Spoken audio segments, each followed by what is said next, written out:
ทุกคนหูว่ากันที่เราจะปลูกทุเรียนไหลซ้ำก๊กนี่มันเดือง่ายต้นนี้ก็บ่งามปานใดเนาะแต่ว่ายอดของเขาก็ถือว่าแตกดีพอสมควรเนาะต้นนี้ข้อยเองปลูกประมาณได้ปีปลายเนาะยอดเขาจะเดือง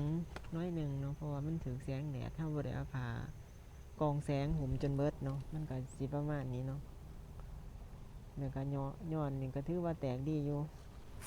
ถ้าอนาคตเนาะถ้าว่าบางๆนี่สิเอาผ้ากองแสงนี่มาคลุมให้มัน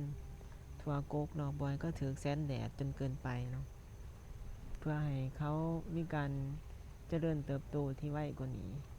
เพราะว่าทุเรียนนี่เป็นต้นไม้ที่แบบว่ามีการเจริญเติบโตไวเนาะแล้วก็เป็นพืชที่แบบว่าไวต่อแมงไหม้เนาะแมงไหม้นี่จะเป็นมักเนาะมักขนาดแมงไหม้นี่มากินใบของทุเรียนเนาะถ้าเกิดมาปงออกมาเป็นใบอ่อนๆจังซี่นี่แม่นแมงไหม้นี่จะมากัดกินแล้วเนาะถ้าเฮาบ่ฉีดยาเนาะนี่ก็เฮาบ่ค่อยได้ฉีดดอกปล่อยไปตามธรรมชาติถ้าว่ามื้อใดว่างๆอีหลีดอกเนาะจังว่าสิมาฉีดให้เพิ่นใหญ่ไวกว่านี้เนาะตัวนี้แม่นเป็นการทดลองปลูกซื่อๆเนาะ